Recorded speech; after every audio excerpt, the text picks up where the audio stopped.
Videos देखने के लिए सब्सक्राइब करें जनसत्ता.com, बेल आइकन दबाकर पाएं लेटेस्ट नोटिफिकेशंस।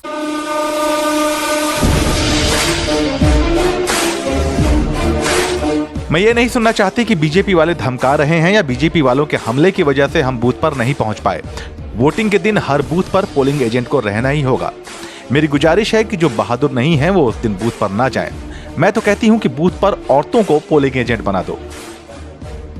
जब ममता दीदी के अपने निर्वाचन क्षेत्र नौंदीग्राम के भी कई सीटों पर टीएमसी अपना पोलिंग एजेंट तक नहीं रख पाई तो गुस्से में आकर तृणमूल सुप्रीमो ममता बनर्जी ने पार्टी नेताओं से कुछ ऐसा ही कहा था और फिर जो हुआ उसे लंबे समय तक चुनावी विश्लेषक याद रखेंगे। नमस्कार, जनसत्ता में आपका स्वागत है और आज हम टीएमसी, ममता और प्रशांत किशोर के उसी फॉर्मूले पर चर्चा करेंगे। तो चलिए शुरू करते हैं।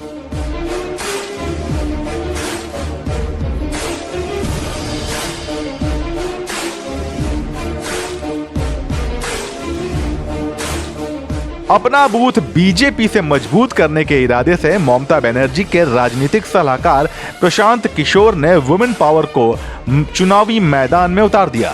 दूसरे चरण के मतदान में जहां पार्टी नौंदीग्राम समेत कई बूथों पर एजेंट तक नहीं दे पाई थी, वहीं तीसरे चरण के मतदान में 30 से ज्यादा बूथों पर महिला पोलिंग एजेंट नियुक्त किए गए, जो शुरू से लेकर आखिर तक बूथ पर अड़ी रही। ये सिर्फ बीजेपी के विरोध से निपटने की रणनीति ही नहीं थी, बल्कि इसके सहारे महिला वोटरों को भी पार्टी से जोड़े रखने की भरपूर कोशिश की गई।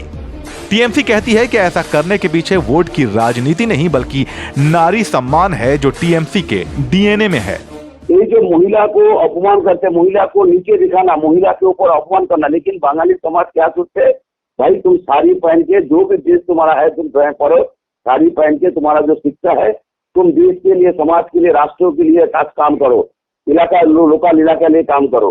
तो इस लोकल इलाके के लिए काम करना, समाज के लिए काम करना, जैसे आंगनवाड़ी जो है, जो लोकल समाज सेवा जो सरकार के पक्ष जो रहता है, ठीक है, लोकल में स्कूल में बच्चे के लिए खाना खिलाना, मिड डे मील का काम करना, तो महिला करते। वो तो सेवा का काम करते, पैसा का बात नहीं है। पहले सेवा सोचिए, उसके बाद पैसा का बात, संख्या का बात कीजिए। तो देश के लिए, बंगाल के लिए, बंगाल के पूरे समाज के लिए, राष्ट्र के लिए महिला जितना आगे आएगा उतना ही अच्छा होगा, समाज और आगे बढ़ेगा, देश और आगे जाएगा। सोच, यही सोच है। सिर्फ पोलिंग एजेंट ही नहीं, टीएमसी ने इस बार 40 से ज्यादा महिला उम्मीदवारों को भी चुनाव के मैदान में उतारा है। इसके अलावा चुनाव प्रचार का जिम्मा भी बड़ी संख्या में स्टार महिला प्रचारकों के कंधों पर दिया गया, जिसे खुद ममता बनर्जी से लेकर नुसरत जहां, मिमी चक्रवर्ती और महुआ मोइत्रा समेत सभी महिला नेत्रियों ने बखूबी अंजाम दिया। ये बात और है कि बीजेपी इसे क्राइसिस मैनेजमेंट का नाम देते हुए कह रही है कि बंगाल की महिला मतदाताओं पर टीएमसी की ये पैंतरेबाजी कोई काम नहीं करेगी। हम बात करें तो और तमाम हमारी योजनाएं उनके लिए चलती हैं। आज 10 साल बाद आप जागे हैं, चुनाव में आप महिला पोलिंग एजेंट्स उतार रहे हैं। बेहतर होता महिलाओं के लिए कोई स्कीम लाते, बेहतर होता कि आयुष्मान के तहत उनको मेडिकल इंश्योरेंस मिलता तो मेरी बहनें कवर होती। बेहतर होता किसान के परिवार में अगर जो पैसा जाना था वो पैसा उनके परिवार में जाता, महिलाओं के घर खर्च में आता तो कामयाब होता। आज आप उनके लिए मात्र एक सिंबॉलिक तरीके से एजेंट्स उतार कर अगर आप चाहते हैं कि वो आपको वोट देंगे तो वो नहीं देंगे। क्योंकि इसकी वजह साफ है, आपके पास 10 साल का समय था, ट्रैक रिकॉर्ड दिखाने का समय था, अपनी बात बताने का समय था, जो आपका ड्रीम प्रोजेक्ट बंगाल के लिए होता उसको करने का समय था, लेकिन आपने नहीं किया।